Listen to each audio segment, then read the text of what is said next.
Bonjour et bienvenue pour cette nouvelle séquence des paroles de la vie éternelle.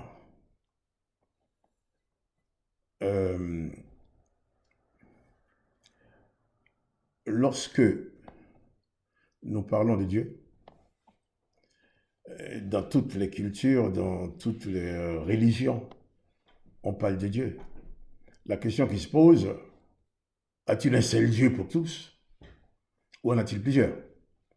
Est-ce que lorsque le musulman, les juifs, le chrétien,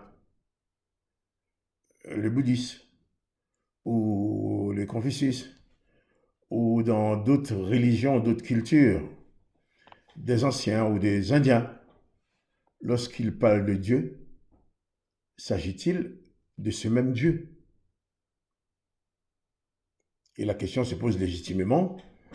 Un seul Dieu, et quelquefois, lorsque nous écoutons les enseignements qui sont apportés au nom de tous ces dieux-là, des fois il y a une telle différence, on peut se demander comment un seul Dieu pourrait-il donner aux humains vivant sur une même planète des informations ou des ordonnances si opposées.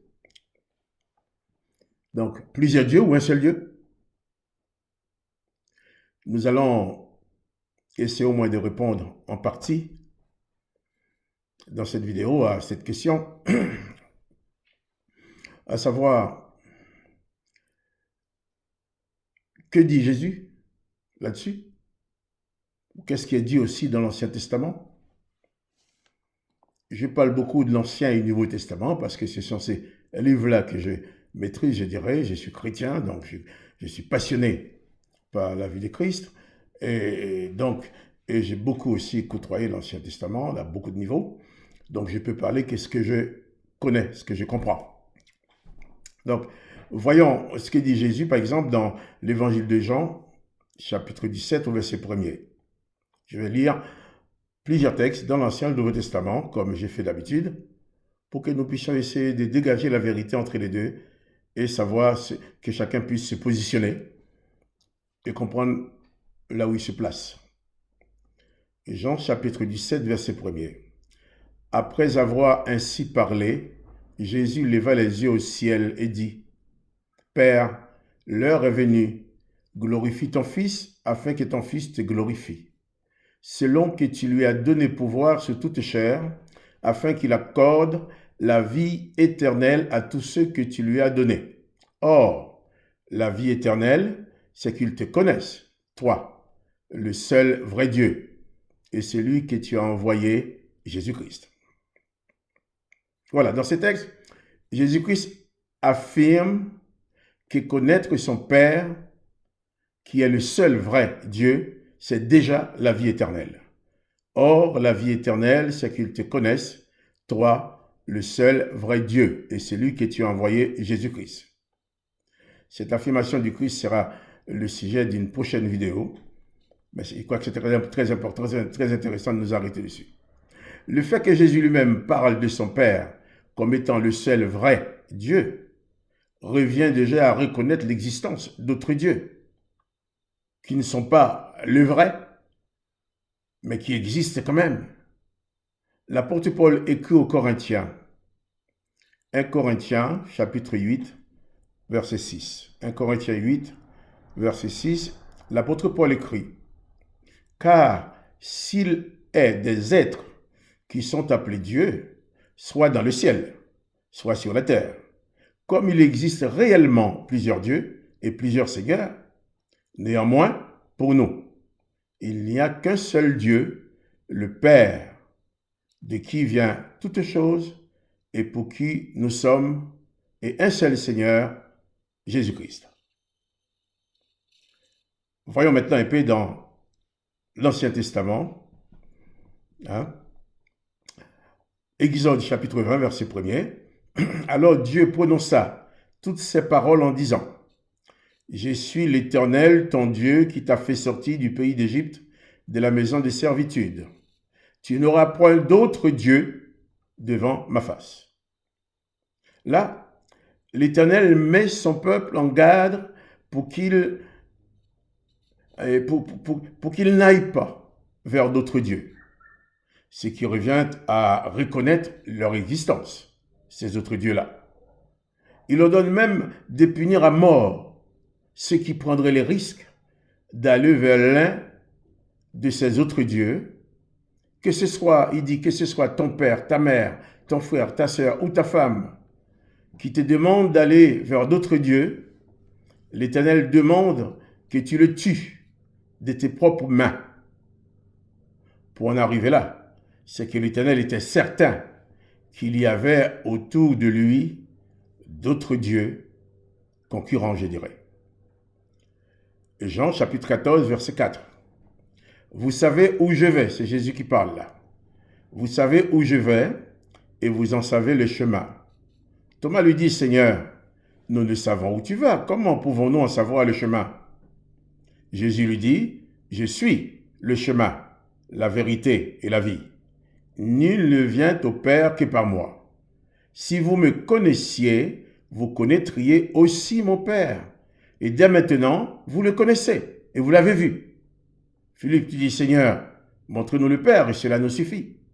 Jésus lui dit, il y a si longtemps que je suis avec vous et tu ne m'as pas connu, Philippe. Celui qui m'a vu a vu le Père. Comment dis-tu, montre-nous le Père? Ne crois-tu pas que je suis dans le Père et que le Père est à moi? Les paroles que je vous dis, je ne les dis pas de moi-même. Et le Père qui demeure en moi, c'est lui qui fait les œuvres. Croyez-moi, je suis dans le Père et le Père est en moi. Croyez du moins à cause de ses œuvres. Dans les textes originaux de l'Ancien Testament, le mot Dieu n'existait pas au singulier. Il est partout écrit Elohim, des dieux, toujours au pluriel.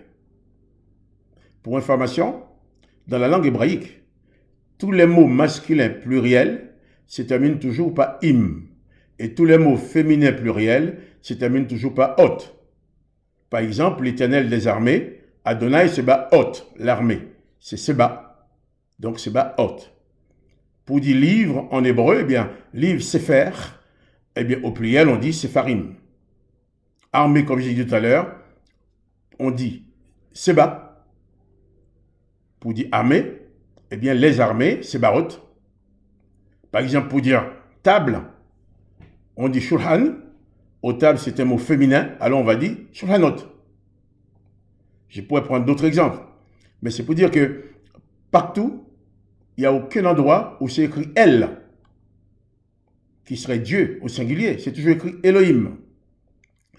Dans les textes de la Genèse, quand l'Éternel parle de lui, il se met toujours au pluriel en disant nous, ce qui concorde avec le mot pluriel d'Elohim. Genèse chapitre 9. L'histoire de la tour de Babel. Toute la terre, chapitre 9, verset 1. Toute la terre avait une seule langue et les mêmes mots. Comme il était parti de l'Orient, ils trouvèrent une plaine au pays des Shinéas et ils y habitèrent. Ils se dirent l'un à l'autre, allons, faisons des briques et cuisons-les au feu. Et là, et la brique leur servit de pierre et le butyle leur servit de ciment.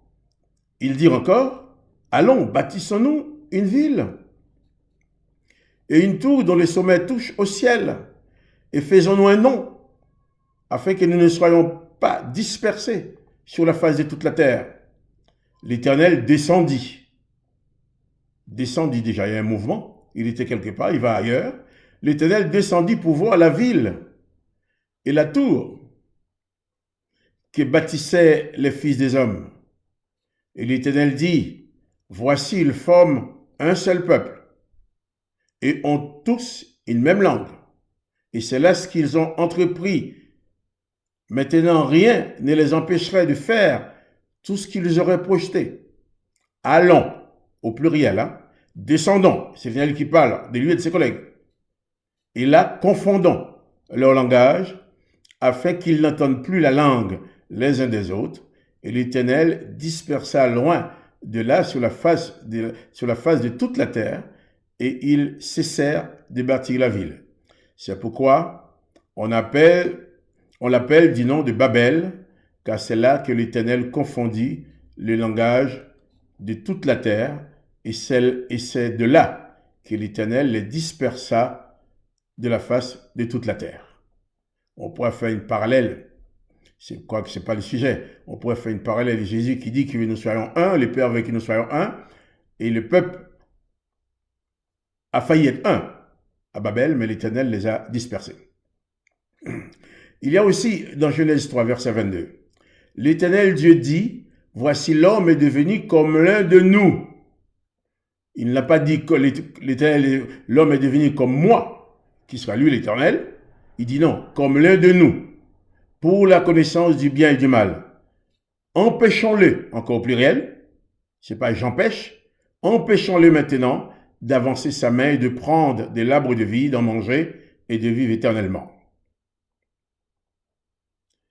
Genèse, chapitre 18, versets 1 à 15, 1 à 5. Là, l'Éternel se présente à Abraham, mais sous forme de 3 personnes, 3 hommes. Genèse 18, verset 1. L'Éternel apparut à Abraham parmi les chênes de Mamré. Comme il était assis à l'entrée de la tente, pendant la chaleur du jour, il leva les yeux, regarda, et voici 3 hommes. 3 hommes, et c'est l'Éternel, hein, les 3 hommes, étaient debout près de lui. Quand il les vit, il courut au-devant d'eux, depuis l'entrée de sa tente, et se prosterna en terre. Et il dit, Seigneur, si je trouve grâce à tes yeux, ne passe point, je te prie loin de ton serviteur. Permettez qu'on apporte un peu d'eau pour vous laver les pieds et reposez-vous sous cet arbre. J'irai prendre un morceau de pain pour fortifier votre cœur, après quoi vous continuerez votre route, car c'est pour cela que vous passez près de votre serviteur. Il répondit, fais comme tu l'as dit. Maintenant, Genèse chapitre 3, verset 22. L'Éternel Dieu dit, voici l'homme est devenu comme l'un de nous. Il n'a pas dit comme moi, au pluriel, comme l'un de nous, pour la connaissance du bien et du mal. Empêchons-le maintenant d'avancer sa main, de prendre de l'arbre de vie, d'en manger et de vivre éternellement. Dans Exode chapitre 20, verset 2 à 3, l'Éternel parle alors. Je suis l'Éternel ton Dieu, qui t'ai fait sortir du pays d'Égypte et de la maison de servitude. Tu n'auras pas d'autre Dieu devant ma face. Tu n'auras pas d'autre Dieu devant ma face. Deutéronome 5, verset 7 aussi, tu n'auras pas d'autre Dieu devant ma face. Deutéronome 6, verset 14. Tu craindras l'Éternel ton Dieu, tu le serviras et tu jureras par son nom. Vous n'irez point auprès d'autres dieux. Encore il parle d'autres dieux. D'entre les dieux des peuples qui sont autour de vous. Car l'Éternel ton Dieu est un Dieu jaloux au milieu de toi. La colère de l'Éternel ton Dieu s'enflammerait contre toi et il t'exterminerait du dessus de la terre. Exode 34, verset 14. Tu ne te prosterneras point devant un autre Dieu, car l'Éternel porte le nom de jaloux. Il est un Dieu jaloux. Garde-toi de faire alliance avec les habitants du pays, de peur que se prostituant à leur Dieu et leur offrant des sacrifices, ils les t'invitent et que tu ne manges de leurs victimes. Deutéronome 13, verset 6. Si ton frère, fils de ta mère, ou ton fils, ou ta fille, ou la femme qui repose sous ton sein, ou ton ami, que tu aimes comme toi-même, t'incite secrètement en disant « Allons et servons d'autres dieux », des dieux que ni toi, ni tes pères n'avez connus, d'entre les dieux des peuples qui vous entourent, près de toi ou loin de toi, d'une extrémité de la terre ou de l'autre, tu n'y consentiras pas et tu ne l'écouteras pas. Tu ne jetteras pas sur lui un regard de pitié. Tu ne l'épargneras pas et tu ne le couvriras pas, mais tu le feras mourir. Ta main s'élèvera, la première sur lui, pour le mettre à mort, et la main de tout le peuple ensuite. tu le lapideras, et il mourra parce qu'il a cherché à te détourner de l'Éternel ton Dieu, qui t'a fait sortir du pays d'Égypte, de la maison des servitudes. Il en sera ainsi, afin que tout Israël entende et craigne ce que l'on ne commette plus un acte aussi criminel au milieu de toi. De plus, dans tous les épîtres envoyés aux différentes églises, Paul adresse des salutations en prenant soin de préciser de la part du Dieu et Père de notre Seigneur Jésus-Christ. Paul, le docteur de la loi, le pharisien, qui qualifie son ministère au service de l'Éternel, ministère de la mort, a pris soin de ne jamais citer le nom de l'Éternel des armées dans ses écrits, mais toujours Dieu, le Père de notre Seigneur Jésus-Christ. Il ne nous appartient pas de déterminer le nombre de dieux qui puissent exister.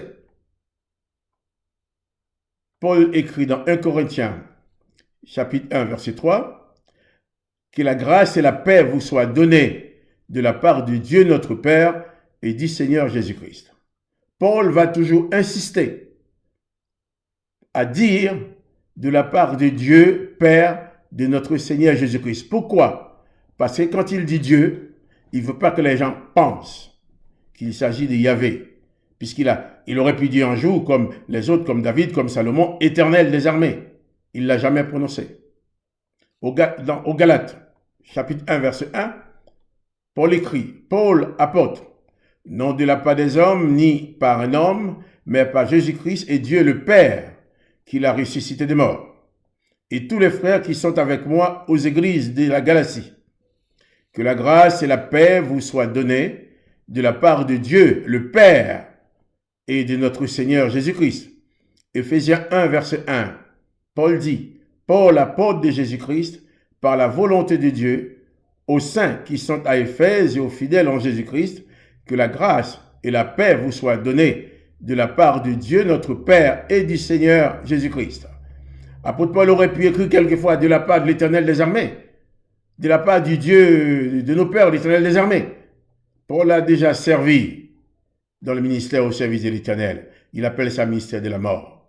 Maintenant, il est au service de Jésus. Il appelle ça ministère de l'esprit et de la vie. Il dit, béni soit Dieu le Père de notre Seigneur Jésus-Christ, qui nous a bénis de toutes sortes de bénédictions spirituelles dans les lieux célestes. Philippiens, chapitre 1, verset 1. Paul, l'apôtre de Jésus-Christ, par la volonté de Dieu, et les frères Timothée, aux saints et fidèles frères en Christ qui sont à Colosse, que la grâce et la paix vous soient données de la part de Dieu notre Père. Nous rendons grâce à Dieu, le Père de notre Seigneur Jésus-Christ. Il insiste. Et nous ne cessons de prier pour vous. Paul fait exactement comme Jésus dans toutes ses prières. Il n'a jamais adressé une prière à un autre Dieu que le Père. Il y a des gens qui me disent, oui, mais dans ce cas-là, si l'Éternel n'est pas le Père de Jésus, comment s'appelle son Père? Son Père s'appelle Père. Jésus, je leur ai fait connaître ton nom. Et le seul nom que Jésus a fait connaître, c'est Père. Quand il prie, il dit notre Père qui est aux cieux. Même à Gethsémane, il s'adresse au Père. Hein? Nous rendons grâce à Dieu, le Père de notre Seigneur Jésus-Christ, et nous ne cessons de prier pour vous. Colossiens 1, verset 1. Là aussi, Paul dit, moi, Paul, je suis apôtre de Jésus-Christ, parce que Dieu a voulu. Avec Timothée, notre frère, j'écris à ceux qui appartiennent à Dieu et qui sont à Colosse, nos frères et sœurs, qui croient au Christ, que Dieu, notre Père, vous bénisse et vous donne la paix. Nous remercions toujours Dieu, le Père de notre Seigneur Jésus-Christ, quand nous prions pour vous. Quand Paul dit Dieu, il précise toujours le Père de notre Seigneur Jésus-Christ, pour ne pas qu'il y ait de confusion. Parce que les Juifs qui l'entendent pourront dire, ah, le Père c'est Yahvé. Jésus n'a jamais dit qu'Yahvé était son Père. Jésus dit, tout ce que son Père fait, il fait pareillement. Or, Jésus n'a rien fait comme Yahvé. Donc, il s'agit d'une autre entité. 1 Thessaloniciens 1, verset 1. Paul et Sylvain et Timothée, à l'église des Thessaloniciens, qui est en Dieu le Père et en Jésus-Christ, le Seigneur, que la grâce et la paix vous soient données. 2 Thessaloniciens 1, verset 1, Paul et Sylvain et Timothée, à l'église des Thessaloniciens, qui est en Dieu notre Père et en Jésus-Christ le Seigneur, que la grâce et la paix vous soient données de la part de Dieu notre Père et du Seigneur Jésus-Christ. Et il va écrire aussi à Timothée, 1 Timothée 1, verset 1, Paul, apôtre de Jésus-Christ, par ordre de Dieu notre Sauveur et de Jésus-Christ notre espérance, à Timothée, mon enfant légitime, en la foi, que la grâce et la miséricorde et la paix te soient données de la part de Dieu, le Père, et de Jésus-Christ, notre Seigneur. Paul dit toujours Dieu, le Père. Il précise. Parce que dans l'Ancien Testament, l'Éternel mis en garde qu'il y avait d'autres dieux. Et d'ailleurs, lorsque les chefs des Juifs demandaient la crucifixion de Jésus, ils disaient parce que cet homme annonce des choses que notre Dieu ne nous permet pas d'accepter. 2 Timothée 1, verset 1. Paul, l'apôtre de Jésus-Christ, par la volonté de Dieu, pour annoncer la promesse de la vie qui est en Jésus-Christ. À Timothée, mon enfant bien-aimé, que la grâce, la miséricorde et la paix te soient données de la part de Dieu, le Père, et de Jésus, notre Seigneur. Nous avons tous ces exemples. L'Éternel qui met en garde contre d'autres dieux, parce qu'il sait bien que ça existe. Jésus qui vient au nom de son Père. Et nous, aujourd'hui, nous sommes au milieu, bien sûr. À qui adresser nos prières? Jésus a toujours prié en adressant sa prière au Père. Si nous sommes disciples de Jésus, comme nous ne maîtrisons pas ce qui se passe dans le monde spirituel, nous lançons nos prières dans le monde spirituel, mais nous ne voyons pas le chemin qu'il prend. Nous ne savons pas ce qui se passe, nous ne connaissons pas le monde spirituel. Mais Jésus-Christ, qui est le seul chemin qui nous conduit au Père, lui connaît le monde spirituel et il maîtrise ce monde-là. Alors il nous enseigne comment prier notre Père qui est aux cieux. Nous pouvons facilement comprendre que l'apôtre Paul, qui n'étant plus au service de ce qu'il appelle expressément ministère de la mort et de la condamnation, ne voulait pas laisser la moindre possibilité de confondre son passé au service de l'Éternel, qu'il appelle ministère de la mort, et son présent au service de Jésus-Christ, qu'il appelle, avec raison, ministère de l'Esprit et de la vie. Nous sommes tous nés dans le couloir de la mort, de par la volonté de l'Éternel. Nous sommes tous nés dans le couloir de la mort, parce que bien longtemps avant notre existence, l'Éternel des armées qui nous a créés avait prononcé ses malédictions sur la terre et sur nous, après nous avoir exclus de la possibilité de vivre éternellement. L'homme est devenu comme l'un d'entre nous, empêchons-le de vivre éternellement. La condamnation a été prononcée. Il a fait tout ce qu'il faut pour que nous n'y parvenions pas. L'Éternel met des chérubins bien armés pour nous barrer la route qui conduit à la vie éternelle. Mais grâce soit rendue à Dieu et Père de notre Seigneur Jésus-Christ, qui, contre la volonté de l'Éternel, envoie son Fils unique sur la terre pour nous ouvrir le chemin de la vie éternelle. Il dit, « Celui qui croit en moi vivra éternellement. » Dans le monde spirituel, les chérubins de l'Éternel continuent à nous barrer la route. Mais en Jésus-Christ, nous avons une nouvelle route qui nous conduit à cet arbre de vie qui est le Père, qui nous accorde la possibilité de vivre éternellement. Il appartient donc à chacun de prendre sa propre décision, de quitter cet ancien chemin barré par les chérubins de l'Éternel et ce chemin qui conduit à une mort certaine, pour s'engager sur ce nouveau chemin en Jésus-Christ qui nous conduit au Père, qui, dans sa grâce, nous ouvre la possibilité de vivre éternellement. Comme Paul le dit, même s'il existe effectivement plusieurs dieux, nous reconnaissons qu'un seul, le Père de notre Seigneur Jésus-Christ, qui nous libère de toutes les condamnations du passé. Important de comprendre ça.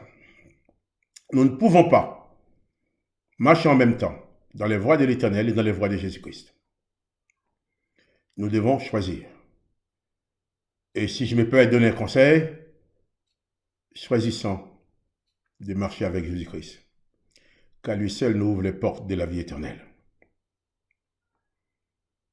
Nous allons nous arrêter là pour cette séquence. Et en attendant de recevoir une autre vidéo, toujours sur le même sujet, j'invite chacun de vous à vous abonner. Ça vous permettra de recevoir des alertes à chaque fois qu'il y a une vidéo de postée. Que la grâce et la paix du Christ vous accompagnent.